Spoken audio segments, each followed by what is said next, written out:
advances to the Final Four. Shout out Chillinois Basketball Podcast. Shout out to Chillinois Podcast. Shout out Chillinois Podcast. Shout out Chillinois Basketball, man.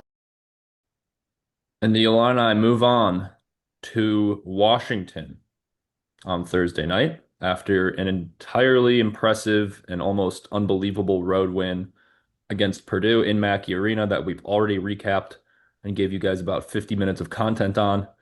Sleepers had us beat. They did 2 hours and 14 minutes. It was like an entire Avatar movie. It was pretty cool to watch. Nonetheless, we move on to Washington. Kind of an interesting situation for the Illini in terms of the games they've got scheduled. You could argue that they might have a little hangover from that Purdue game, be riding the high.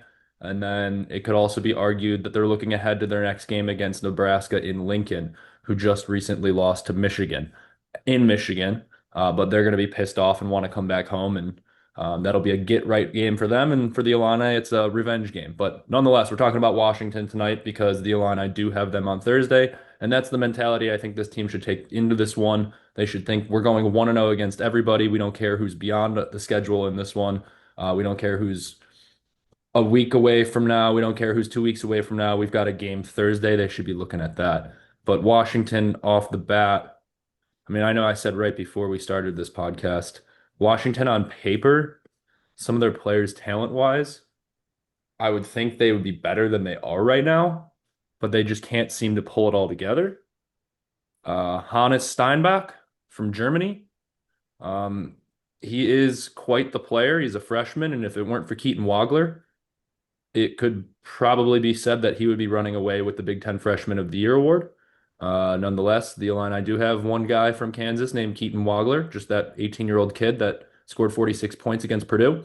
So Hannes Steinbach has not been an afterthought, but not as widely known as Keaton Wagler at this point, especially after a 46-point game. But he has a lot to deal with. He averages 17.5 per game and 12 rebounds a game.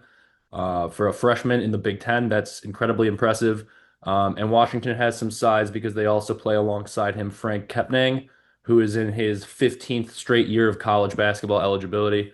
I'm kidding, but he's played since the 2020-21 season when he played for Oregon for 2 years, and now he's in his fourth year with Washington. So they do have some size inside.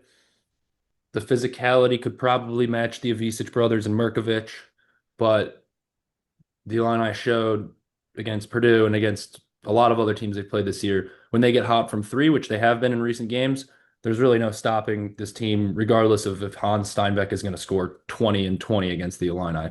I still think if everything goes right for them, if the Illini have their mindset right in this one, which Brad has been doing a good job of getting this team's mindset right before games, I don't think this should really be a contest, especially in Champaign with the student section back. But what are your thoughts on this one? Yeah, it's not going to be a contest in my opinion. Like I said before, until this Illini team, shows me something where I need to be nervous, then I'm going to believe in them. I'm going to trust them. And I think this is a very similar position they were in prior to the Purdue game. A lot of people, I think it might have been Minnesota they played. They were like, oh, they're going to look past them. They're looking at the Purdue game. That's what people are already saying about this game, looking past them, looking at the Nebraska. No. We're not looking past anybody. It's not going to be an insanely difficult game. If it was in Washington, that'd be a different story, but it's not. It's in Champaign. I don't see this one really even being close, to be quite honest. I mean, you would have to have either Keaton or Merck like just not play for this to be close, or for Illinois to lose this one. I'm not worried about it at all. Their head coach is named Danny Sprinkle, so that's not, immediately, that does not intimidate me. If I'm Brad Underwood, I'm going against a guy named Danny Sprinkle. Sounds like a dorky character in like a kid's TV show that gets made fun of by the bully. But either way, nothing about this team is intimidating. I mean, we were talking about it. They got some Europeans.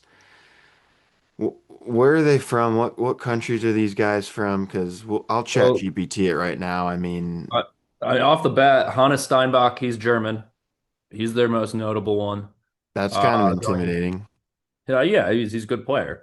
They've also got, let's see, I'm going purely based off country of origin right now, not even so looking at they talent at do have all. Nikola Japina. I don't think he plays a whole lot. He is a freshman as well. He's from Serbia. Yeah, that's good. That's And then I'm solid. gonna give you one guess to tell me where you think Jacob Ognasovic is from. Mm, Croatia. Entirely incorrect. He's from Sheboygan, Wisconsin. Oh, no, he's not. Is he really? Yeah, their senior. I think he transferred in last year, but I was laughing at that. Yeah, he transferred in from Lipscomb, averaged 20 points per game last year for Lipscomb. I just thought it was funny because I was like, oh, Ognasovic, he must be. He ends with Vic. He must be Croatian or something. He must be related to the Ivisic brothers. No, he's from Sheboygan. So I only averaged mean, 6.8. maybe, maybe he moved there when he was a wee lad, but that sounds I pretty. mean, I was about ready to pronounce his name Jakob because I thought it was European, but I digress. They do have Hans Steinbeck as their primary European weapon if we're going to get into that. But um, I mean, let me ask you this. I'm going to try and play devil's advocate for this podcast episode just because I don't really think Washington stands a chance, but I'm going to throw some things at you that if you were a Washington fan, you'd be looking at this game like, oh, maybe we can win it because of these reasons. Firstly, they do have the two USC transfers, Desmond Claude and Wesley Yates. They both played for USC last year. And if you remember, that USC team beat Illinois 82-72. It was a January game, and Desmond Claude scored 31 points. Now he's only averaging 13 points per game for Washington. He's kind of taken a step back from his statistics last year, at least. But does that worry you at all that we've got Desmond Claude, who put up his career high against Illinois in last season's matchup when he did play for USC? It's going to be interesting to see how this Illinois team handles one of these situations where you do have one of these big name guys and you don't have Kylan Boswell to go one-on-one with him. I mean, I think last game Braden Smith, got what he wanted, but Illinois was still able to win that. Now you can't really rely on Keaton to score 46 points every night. I also am going to be watching Keaton very closely to see what he does because if he has another good night, I mean, it's just insane. And he got co-Big Ten Player of the Week, by the way. Co. So Yeah, that's that was pretty silly, and I think it was only because they also named him Freshman Big Ten Player of the Week, so they try and give it to another player. They're very reluctant to give out the award to a freshman, and then also give the same award or give the like Player of the Week to that same freshman because they want to get two guys recognized. But yeah, Jeremy Fears was tied co-Big Ten Player of the Week. That was ridiculous. yeah, I didn't agree with that, but either way, I mean, I'm not really too worried about it just because I think this Illinois team has kind of, in a weird way with Kylan going down, they're almost, you know, figuring out their identity in real time. I mean, it's interesting to watch. They're not going into the game with any predetermined mindset. And watching, Cameron Crocker kind of do his thing as well. I've been a big fan of his. I mean, I think, when you look at Illinois this year, especially defensively, I mean, they're always a really good offensive team, but defensively, I think they're a lot better than they have been in years past, especially compared to last year. So I'm really curious actually to watch this Desmond Claude matchup and see, who guards him, probably Andre. I mean, how many is he going to get? Is he going to get a 30 piece, 40 piece, or it really just depends on how Washington shoots the ball. I mean, you got to assume Illinois is going to shoot the ball pretty well. Washington's going to have to shoot lights out if they want to stand any chance, and they're going to have to get a lot of rebounds as well. I mean, we saw in that Purdue game, Illinois, that's probably the reason they won is because all those offensive rebounds. So Illinois, if they can keep up those rebounds, which they should be able to, I know Washington, they do have, is that Steinbeck? Is he good at rebounding? He averages 11 a game. I think this game's gonna if I had to make like a exact like statistical prediction for this game or an exact like I don't know what I'm saying here, but if anything, I think Steinbeck's probably going to get 25 and 20, and the rest of the team is just kind of like they don't put him in good positions to be the best player that he is. They have a lot of guards that hold onto the ball. Like I said, Desmond Claude is good; he can get 30 a game, but he's kind of a me first guard. Wesley Yates is the same way. Zoom Diallo is the same way as well. So it's not like they have a whole lot of like cohesion in their team. They're not passing the ball around the arc like the Illini are, and it doesn't set up Hans Steinbeck to be the best player he can be, though he is averaging some pretty incredible stats this year. So, yes, to answer your question shortly, instead of the long answer, he is a good rebounder. Interesting. I still think Illinois can win the rebounding battle. I'm not too worried about it. And even if they do get out rebounded somehow, I mean, you got to assume that Keaton will be able to get to the line and Andre will be able to get to the line and they'll be able to draw some fouls and if they can contain Claude, that's the thing is it sounds like they got two guys that can go off and I don't know how Illinois is going to be able to handle that. I mean, in the past, they can do a pretty good job at locking down one guy, but when you got two, I don't know. It's going to be interesting. Either way, I don't think it's going to affect them too much, and I don't think they're looking past Washington either. I just think that they go into each game, and again, we're playing with house money, and if we can win this game, then that'll be what, 10 in a row? 10 in a row. Yep. Going into Lincoln, just literally playing with house money. I mean, no cares in the world, no stress. I was really hoping Nebraska was going to win tonight against Michigan so that we could play them and give them their first loss. And it really, not to look past Washington myself, but it does concern me going into Lincoln with them coming off of a loss. Although maybe that was the little reality check that Hoiberg and his team needed because quite frankly, I get it, they're good, but they were bound for a loss at some point. They're not that, they're not I record mean, I keeping. would argue Michigan was less impressive in that game, even getting the win. Well, they beat Illinois and Illinois scored 60 points. Illinois is not going to have another game where they score 60 points. And not Yeah. at home especially. I would be surprised if Illinois doesn't score at least 70 points plus in Lincoln, especially now with Kylan out and their offense just flowing a little bit more offensively.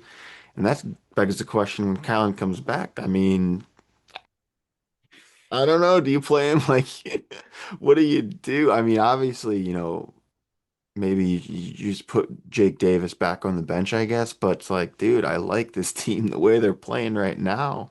I mean, maybe, and this is the thing about Kylan. I think Brad could sit Kylan down and say, Kylan, we want to play off the bench for the last month of the year. We want you to be like 15 to 20 minutes, come in when we need you defensively, but we're not gonna run any plays through you. I don't even think he would really care. I think if it meant getting to a Final Four, then he would do it for the team. Now, I don't think that that's what they're ever going to do. I think as soon as he's healthy, he's going to come back and start and play just as many minutes. But man, I just really like the way that they played against Purdue. And if they can, and that's the thing. I mean, it's like getting a whole new season of basketball almost when somebody goes down. You get to watch a whole new lineup and things change and, addition by subtraction, all that kind of stuff. So it's really exciting. I mean, you want Kylan back obviously for the defense, but man, when I tell you this offense is clicking right now, it's a sight to see. Noah, shame on you. No, We did the exact thing we said the Illini can't do, and we're looking ahead at that Lincoln, Nebraska game in Lincoln. We're talking about Washington right we now can because look ahead. It's okay if we look ahead. Illinois can't look ahead. you're That's right. all that You're right. matters. It's okay if we look ahead. We'll definitely have more in depth of a preview for the Lincoln game or for the Nebraska game rather. Um, But back to Washington, because I do have some other points to throw at you. I know you're just going to deflect them and say, no, I'm not scared at all. But I think they're good points to at least look at. We got through the whole Desmond Claude USC scare. Maybe you can do it against Illinois again thing. Um, we kind of talked about the Europeans. Really, the biggest thing in this game, I think, like I said, I think Steinbach and Kepning are going to get their own on the rebounding battle or on the rebounding, on the offensive boards, defensive boards. Um, with that being said, though, they average about 20 rebounds a game themselves.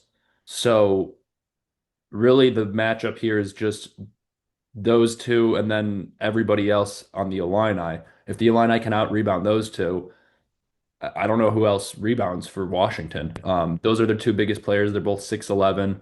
I think they're going to push around the Avicic brothers and Mirkovic a little bit. If Mirkovic's ankle still hasn't healed, that Well, could that's be an what I'm worried issue. about. his injury. I mean, if Merck's Yeah. like, dude, every single game, it's like Merck's questionable. He just stepped on a landmine and got blown up. Oh my God, Merck, he just jumped out of an airplane and didn't have a parachute on. Oh my God, he's questionable. So it's like, I wonder if someone's going to be injured and if that's going to play any part. I mean, luckily, the guy you can't have go down is Keaton. I mean, really, if Keaton goes down, I'm really worried, that this team is, you know, because not that Brandon Lee and Petrovic, aren't good, but the thing that with Merck, if Merck goes down, you just put Jake or you put Ben or you put, I mean, well now Jason Jaxtis, he went down too, so it's like, oh my God, it's just that time of year, it's unfortunate, and I guess you do always have that wild card in your back pocket, Tony Bilic, but you don't want to pull that card too soon. Just what if he comes out and just he's the GOAT? I mean, just like the next Keaton Wagler. No, but in all reality, I do worry that someone's going to be sick or whatever, and I guess we won't know until the day of the game. But it's I, still in Champaign. You got to yeah. imagine Brad will get the job done. Yeah, I mean, with the student section, I think Illinois traveled to Washington last year to play them.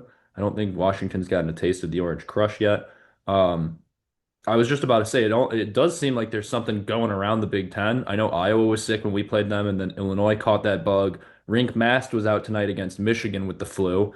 He was questionable and he warmed up and then he sat out the whole game. So I guess they gave him an IV and it didn't work. And we've got guys willing to kill themselves for this Illinois team, but Rink Mast can't say the same for himself. And of Uh, course, he's going to come back and play Illinois. He's going to be completely healthy and everything. And it's just, oh, give me a break. Your yeah, biggest game of the year. You're going to, okay. Well, European against European. Would Merck have sat out? No, because he would have killed himself if they lost that game. He that's said what it I just himself. said. Merk would I kill myself, coach. I play or I kill myself. Rank Mass is like, Coach, Co Hoiberg's like, Rank, we need you in this one, man. It's the biggest game of the year. We need you. Coach, I can't do it, man. I'm not feeling it today. Isn't he from the Netherlands? Isn't that what it was? Uh, If I'm not mistaken, he was from the Netherlands, I think so. which explains a lot. I mean, those Dutch, Yeah, he is Dutch. He didn't have enough stroop waffles before the game, I guess. those Dutch, man, you know how they can be. But we won't get started on the Dutch. Um, Anyway, Last little point I want to bring up before we get to like MVP and predictions, because I think we're both kind of alluding to that we don't think Washington has much of a chance in this one. Um, any role for Petrovic in this game? I think there is a role for Petrovic in this game because I can see this game being a little testy at the beginning. I could see the hangover from Purdue. They got a little crazy on the bus back from West Lafayette. They turned up the Balkan music a they little too were hard. they were on the Instagram Live going crazy. Yeah, with walking your trap, take over your yeah, walking your trap, That's take over your that's trap. And Zvonimir had the little helicopter Well, head. I don't know if you saw the video, but when they were in the locker room, and I don't know where they're getting these belts, if somebody's packing them, because I know nobody on the team is wearing a belt to the It's game. probably I like mean, one of the coaches who's wearing khakis, like Antigua took his belt off or something. somebody, yeah, Orlando must be just handing Big Z the belt, like, yo, give this to Brad. Because every time it's always Big Z or Big T handing Brad the belt. I'm like, where Coach, they I have the have belt? belt. Like, are they hiding the belt somewhere? Because I could completely see Big Z premeditating this. Like, I gotta find a belt and bring it in my bag for the game so I can give it to coach. Coach, I have belt. No, that those videos are so funny. Every time they win a game, because they're all such characters. Big Z, Big T, Merc. I mean, they're they have so much personality, and it's just everybody can get behind them. This Illinois team is very, very enjoyable this year. But Petrovic, though, any Oh minutes for gosh. him? Do you think he plays a role Why in do this we one? got to talk about Petrovic? He's not doing anything, I man. like I because like I said, I think he's the type of player where he doesn't need to play every game. Well, he wants to play every game, obviously. But he's not the type of player you need to play every game. He's the type of player that like fits in this offense very seldomly, but when he does, he can excel. So I think I like to look forward to games where it's like I think we can get 4 or 5 good minutes out of Petrovic here. I feel like he's been Sometimes I more kind of hope it positive does. off the bench. Like his demeanor's been happier lately. Like he's happy to see the team win. For a while, dude, if somebody would score, he would just sit there like. At Yeah, least he now, like at that Purdue game, he was getting into it, and it's like, how could you not? I mean, that's the biggest game. I mean, that environment, that crowd, just all the. I mean, TKR from minute one, like chirping Merck, like, dude, you're 28 years old, like, go get a job. But no, I will say his demeanor seems to be a lot better now, and I mean, I want him to succeed, but I haven't seen a single game where he's been good. He just comes in for 5 minutes, turns the ball over twice, and gets no points. And it's like, what am I supposed to get out of that? I guess he's yeah. quick. Purdue was a tough situation. I think this one could lend itself a little bit more to him having some positive minutes, but certainly not the MVP. I don't think he'll be the MVP in this game. I think I said there would be like I think I predicted in the Purdue game there was going to be like a little like flash of Yeah, you Petrovic that we predicted a needed. Petrovic. I didn't say MVP, but I think I said like oh it was going to be helpful, and it wasn't that helpful. So No, uh, yeah, I remember it specifically because then I made a comment and said every video we say Petrovic MVP, and it never happens. So I'm definitely not calling it this game. I mean, if you want to call it, if that's your no, call. no, I'm not calling Petrovic MVP. I actually think. I mean, these are going to be like easy predictions, and anybody could call this. But I think if it's not Keaton Wagler scoring another 35 points, which I very well think he could do, I think he's kind of in a zone right now. Uh, he went 9 for 11 from three. I That's think he incredible. will. I honestly think he will score more than 30 points this game. If he doesn't, I think this is a get right game for Andre. And it's funny to say get right game because it's like expecting that he's just going to score 30. But I think Andre has a pretty good game in this one as well. Just the matchup lends itself to it. I think he can get by Claude pretty easily. And if they put Wesley Yates on him or anybody else, Lathan Somerville, um, I think he's more physical than those guys. So I'm looking for an Andre game. Back home, especially, the crowd loves him in Champaign. Uh, I'll wait to give you my score prediction, but if I had to pick an MVP, pretty easy, but Keaton or Andre for me, for sure. Yeah, I don't know. I'm not feeling Andre in this one. I'm not sensing that he's going to do much. I just feel like Andre is more of a big game. Keaton's not doing well. Who are you going to give the ball to? Give it to Andre. I don't think that they both can do great at the same time. So I think Keaton's the one who's going to do really well. I mean, I think Brad's going to roll with the hot hand. I think Keaton and Merck are going to have really good games as long as assuming Merck is healthy and Keaton, is playing and everything like that. But yeah, I think Keaton's going to get at least 30 points. I think Merck's going to get 15 and 10. I think That would be a big performance from him. I mean, playing against Steinbach, so yeah, no, dude, I'm not worried about Steinbach because I think that Big Z and Big T are gonna give him problems as well, and he's gonna have to worry about them. So Merck's gonna kind of just feast, do what he needs to do, stretch the floor. I just, I mean, they have two Big Ten wins, Washington, and it's against Penn State and Minnesota, or Big Ten road wins, maybe is what it is. they never went Um, on the road. They've got 3 Big Ten wins. They did knock off USC on the road, but I think Danny Sprinkle has 2 Big Ten wins ever, like road wins at least. They're pretty much like it's pretty much a bye game when they play on the road. Um, they that beat was a team that USC this year. people are pretty They high on Washington early Yeah, preseason. that's what I was saying. Like on paper, this team is talented, but they did beat Oregon in their last game at home, and then they beat Ohio State at home, and then they at the time USC was ranked 24th, and they beat them at USC. But I don't. That's a Pac-12 team beating a Pac-12 team. I wouldn't really consider that This a is the record. difference with this Illinois team and everybody else in the Big Ten. And if I'll eat my words if tomorrow or when we play on Thursday, if it's a close game. But look at the other teams at the top. Michigan State. Hmm. They just went to overtime with Rutgers University tonight. Michigan, we already know how they can be with these bad teams, Wake Forest, close game, all these super close games at the end. against not good teams. Look at Purdue. They struggled recently against, I think, Penn State or somebody at home. Purdue Like just lost to Indiana too, so they did. That's that's official. three in a row for Purdue, three Wow. losses. Okay, great. And look at Illinois. They're beating all the teams that they should beat pretty handedly. I mean, I can't think of an example of this, of at least in Big Ten play, where they didn't, handedly beat the bad team. I mean, every game pretty much they're winning by 20 or 30 points. It's pretty impressive to be honest. And so, and we'll see tomorrow again. I mean, it could be a 5 point win and we barely get out of there alive, but I think it's going to be closer to more like a 20 or 30 point win. And that's what separates this Illinois team from everybody else. I mean, they're not they're playing with their food to an extent. I mean, the Nebraska game, again, that Nebraska team's really good. That was kind of an anomaly. They had a terrible shooting night. Um, it's just super interesting to watch. And now with Purdue going down tonight, that leaves Illinois, Nebraska, Michigan, and Michigan State at the top competing for that Big Ten. You can pretty much count Purdue out at this point.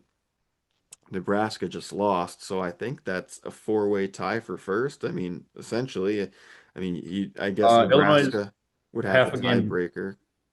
Illini are half a game behind. If they beat Washington, they'll be tied. Yes. Right, okay. Well, and plus Nebraska beat Illinois, so maybe there's some tiebreaker situation there as well.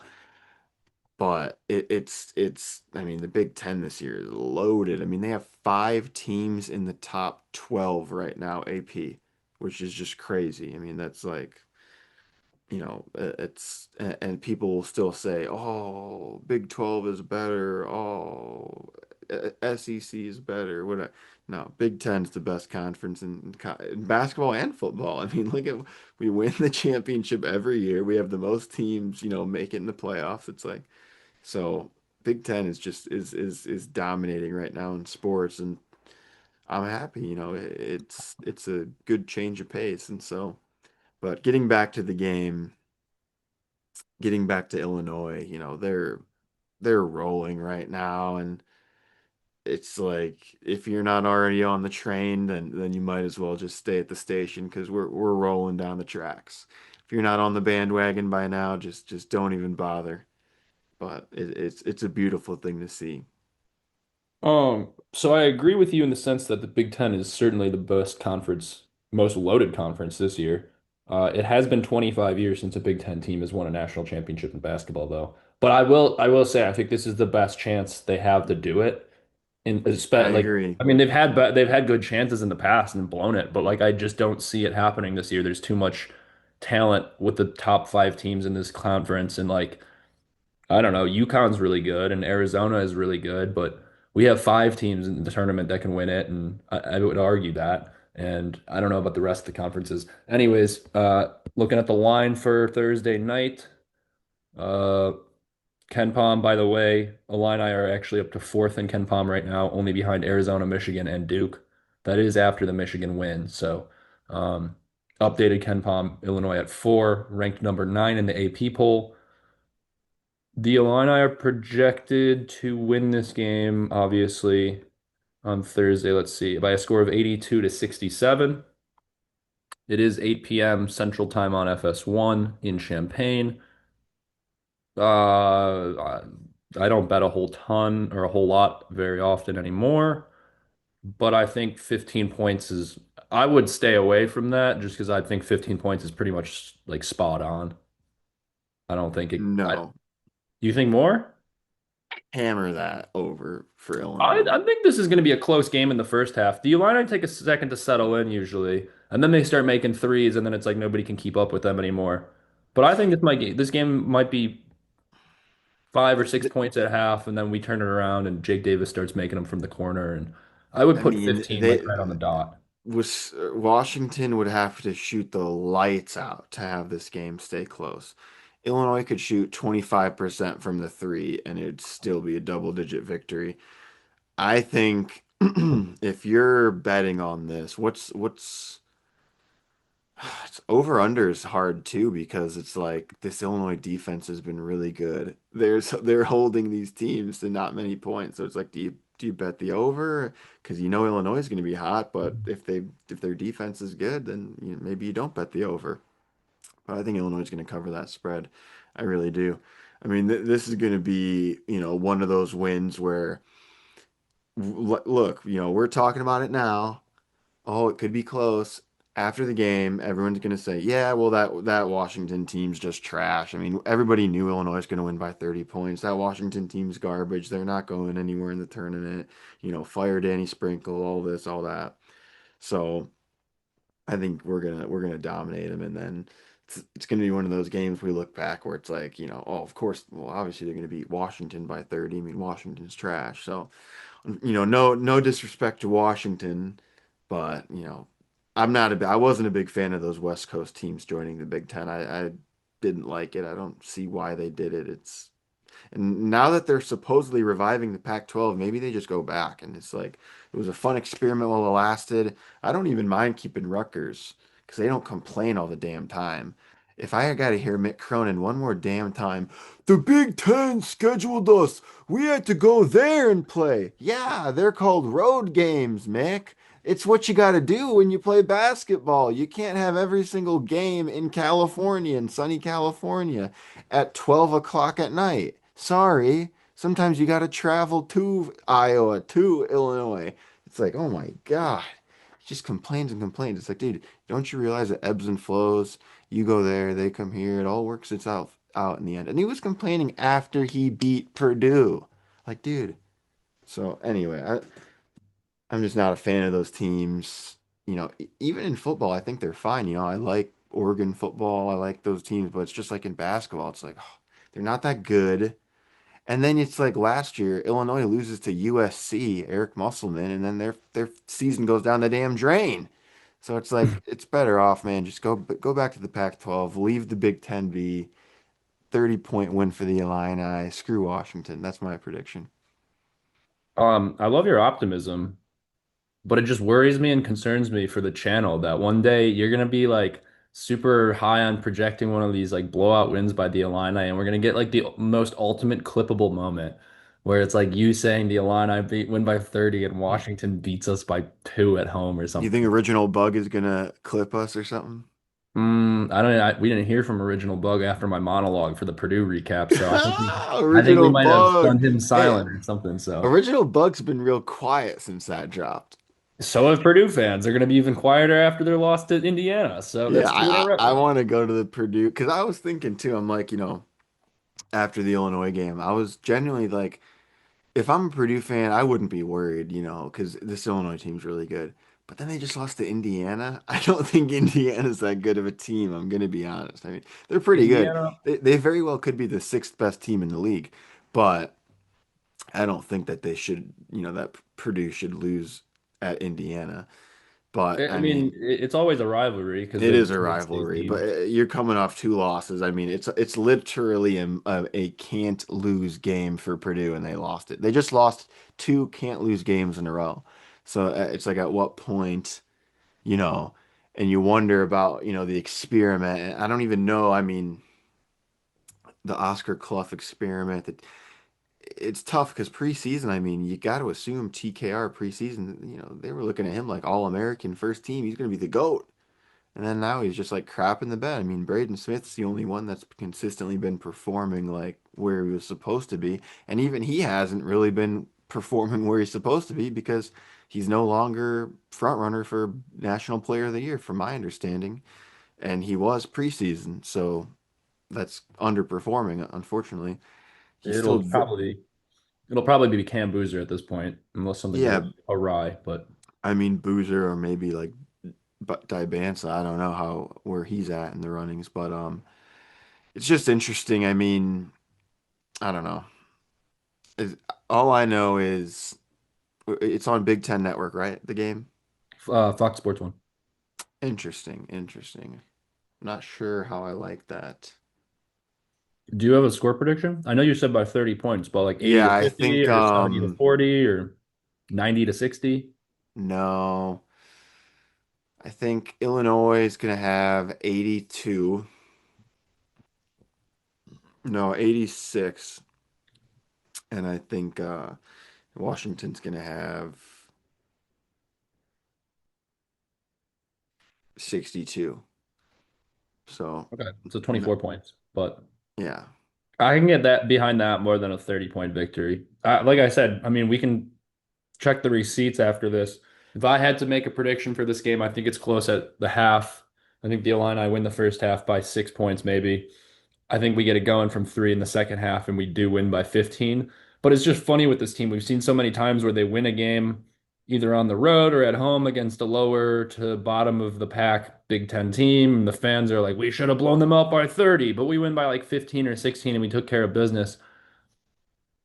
Compared to last team, not last year's team specifically, but compared to teams of historical history in Illini basketball, 15 or 16 point Big Ten wins are pretty impressive in my mind. And I think as fans, we need to cool our jets with the 30-point win stuff. I know we saw Michigan do a ton of it at the beginning of the year, and that was a little run that they had of their own. But I mean, Michigan's cooled off too. They're only beating teams by 5 or 6 points now. Penn State was a close game for them. Ohio State was a close game for them until a second half effort. So I'd be happy with 15 or 16 points if I had to give a score prediction here. I think the Illini break 80 again. I do think They're coming Washington off has a a win. They're coming off a pretty blowout win against Oregon, and they only lost by 10 against Nebraska. I mean, yeah, Washington's but been playing pretty Oregon's good. crap, dude. Oregon's bad. Yeah, but that's the thing is, do you think Washington's going to win 2 games in a row? I No, don't. no, I don't. I don't think so either. Score prediction, if I had to put something on paper, 83-69. Okay, it's pretty close to what I said. Um, yeah, I mean, I'm gonna be watching for sure because it very well could be another game where, you're gonna be waking up the next morning and it's gonna be Keaton Wagler graphics all over your phone. 35 points, 10 rebounds, maybe not because he didn't get any rebounds in the Purdue game, which I thought was interesting. I But he mean, maybe, barely missed. What rebounds did he need to get? yeah, exactly, exactly. But I think it's honestly it's going to be another huge game from Keaton. You're just going to see him rolling, and then the Nebraska game that's going to be the headline story. Keaton Wagler, hot. How's he going to do in Lincoln? Oh my! So I'd keep an eye out for him. All right. Big Wagler performance on Thursday. Both predicting wins. Hopefully those come to fruition, but we will see on Fox Sports 1, 8 p.m. Central Time. Kind of a later game for the Illini, but I kind of like that as well. Hopefully they're not snoozing. They've got a lot of time to wake up. Like we said before, we don't like those midday 2 p.m., 3 p.m. games. Hopefully Brad's not letting them go to the bar before the games. I'm kidding. I know I for a wonder fact if he's they did not letting them. 8 p.m. to help Washington like with their jet lag or something because that's like a Washington start time. Like that's a weird start time for a Yeah, game in that's like Champaign. 6 p.m. Pacific time, so it's Yeah, like I maybe wonder we if schedule that so they're like right in the middle of dinner and their stomachs are a little like not sure what to. Should we eat before the game? Should we eat after the well game? Because I they're hate always eating maybe beforehand. the Big Ten was just like we're sick of these damn coaches from the West Coast complaining about the schedule. It's like we'll put the game at midnight when you come to the away game. Okay, it's like that way you can stop crying. I don't know. Either way, Illini win is what we're predicting. We'll have a recap of it. Hopefully, it's another win to recap. That'd be 10 in a row. And then we will certainly have an extensive preview for the Nebraska game because that's a big one over the weekend. Nonetheless, we'll see you next time on the Chillinois Basketball Podcast, ILL. I.